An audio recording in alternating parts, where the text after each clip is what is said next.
राजा कृष्णदेव राय के दरबार में तेनालीराम की बुद्धि और चतुराई के किस्से काफ़ी मशहूर थे। यही वजह थी राजगुरु के साथ साथ राज्य के कई ब्राह्मण तेनालीराम को पसंद नहीं करते थे। वह समझते थे कि निम्न श्रेणी का ब्राह्मण होते हुए भी वह अपना ज्ञान से उन्हें नीचा दिखाता रहता है। इसी कारण सभी ब्राह्मणों ने मिलकर तेनालीराम से बदला लेने की सोची और राजगुरु के पास पहुंच गए। सभी ब्राह्मण जानते थे कि उनकी तरह राजगुरु भी तेनालीराम को पसंद नहीं करते, इसलिए राजगुरु उन्हें इस काम में मदद जरूर करेंगे। सभी ब्राह्मणों ने राजगुरु को अपने मन की बात बताई और मिलकर तेनालीराम से बदला लेने की सोची। उन्होंने सोचा क्यों न तेनालीराम को शिष्य बनाने का बहाना किया जाए।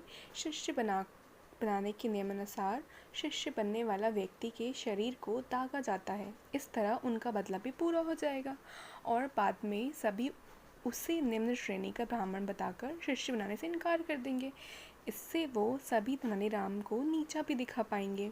फिर क्या था, सभी ने हामी भरी और अगले ही दिन योजना बनाई कि हम तेनालीराम से मिलेंगे। राजगुरु के निमंत्रण पर तेनालीराम राजगुरु के घर पहुंच गए और उससे बुलाने का कारण पूछा। राजगुरु ने कहा, तुम्हारी बुद्धि और ज्ञान को देखते हुए मैं तुम्हें अपना शिष्य बनाना चाहता हूँ। राजगुरु की यह बात सुनकर तेनालीराम को आभास हो गया कि कुछ तो गड़बड़ है। उसने राजगुरु से पूछा, आप मुझे शिष्य कब बनाएंगे? राजगुरु ने कहा, मंगलवार का दिन इस शुभ काम के लिए सही रहेगा। राजगुरु ने नए कपड़े देते हुए कहा, तेनालीराम, मंगलवार को तुम नए कपड़े पहनकर आना, तब मैं तुम्हें अपना शिष्य भी बनाऊंगा और तुम्हें 100 सोने के सिक्के भी दूंगा।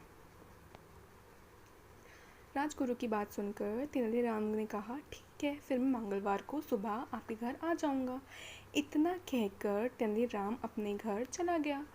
राजगुरु को तेनालीराम ने बिल्कुल भी आवाज़ नहीं होने दिया कि उनकी बात पर कुछ संदेह हो रहा है। घर आकर तेनालीराम ने सारी बात अपनी पत्नी को बताई। सभी बात सुन के उनकी पत्नी ने बोला कि आपको राजगुरु की बात नहीं माननी चाहिए थी, वह बहुत ही चतुर है और वह कोई ना कोई चाल अवश्य चल रहे होंगे। पत्नी के मुंह से यह बात सुनकर उन्होंने कहा, कोई नहीं, राजगुरु को तो मैं देख लूँगा। तेनालीराम ने अपनी पत्नी से कहा, मुझे पता चला है कि कुछ दिन पहले कई ब्राह्मण राजगुरु के घर गए थे। उनमें से एक सोमदत्त भी था।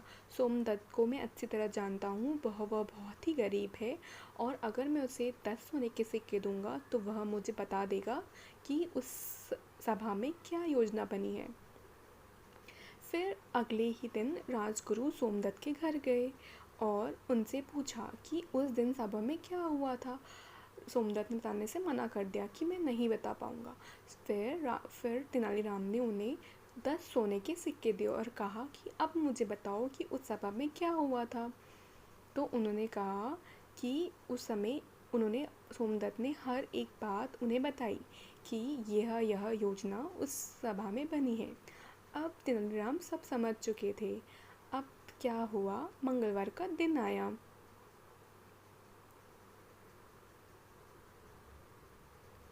मंगलवार के दिन तेनालीराम राजगुरु द्वारा दिए गए कपड़े को पहनकर राजगुरु के घर शिष्य बनने के लिए पहुंच गए। शिष्य बनाने की विधि शुरू हो जाती है और राजगुरु तेनालीराम को 100 सोने के सिक्के देते हुए वेदी पर बैठने को कहते हैं। तेनालीराम भी झट से हाथ बढ़ाकर सोने के सिक्के ले लेते हैं और शिष्य विधि को पूरा करने के लिए बैठ जाते हैं। तभी राजगुरु इशारा देकर साथी ब्राह्मणों से शंख और लोहे के चक्र को गर्म करने के लिए कहते हैं ताकि विधि पूरी होने पर उससे तेनालीराम को दाग सकें। विधि आदि ही पूरी होती है कि अचानक तेनालीराम दिए गए 100 सोने के सिक्के में से 50 सोने के सिक्के राजगुरु पर फेंकते हैं और वहाँ से भाग जाते हैं। तेनालीराम को भागता हुआ देखकर राजगुरु और उनके साथी ब्राह्मण भी उनके पीछे भागते हैं। न दिखाई देने पर तेनालीराम सीधे भागते हुए राज दरबार में पहुंच जाते हैं।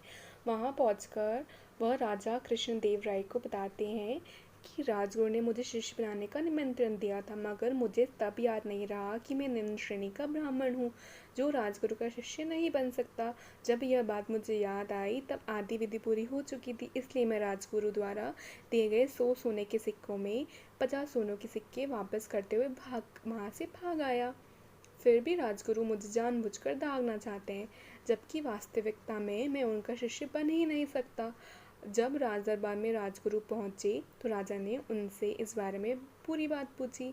तब राजगुरु ने अपना असली मंत्य छिपाते हुए राजा से कहा, मुझे बिल्कुल याद नहीं था कि तेनालीराम निम्न श्रेणी का ब्राह्मण है। पर इस पर राजा बोले तब अब राजा इस पर बोले कि तेनालीराम ने बहुत ही उचित किया, इसीलिए मैं उनसे प्रसन्न होकर उन्हें 1000 सोने के सिक्के भेंट देता हूँ। यह सब देखकर सभी ब्राह्मण और राजगुरु के तोते उड़ गए। वह सोचने लगे कि ये तो पासा उल्टा पलट गया। तो यह कहानी यहीं समाप्त हुई। अब हमें इससे यह सीख मिलती है कि बड़ी से बड़ी समस्याओं को दिमाग का यूज़ कर कर सॉल्व किया जा सकता है, तो इसलिए आप हमेशा अपने दिमाग का यूज़ करें। अगर आपको कहानी पसंद आई तो इस कहानी को लाइक कीजिए और सब्सक्राइब कीजिए और कमेंट सेक्शन में बताइए कि नेक्स्ट आपको कौन सी कहानी सुननी है। बाय बाय दोस्तों।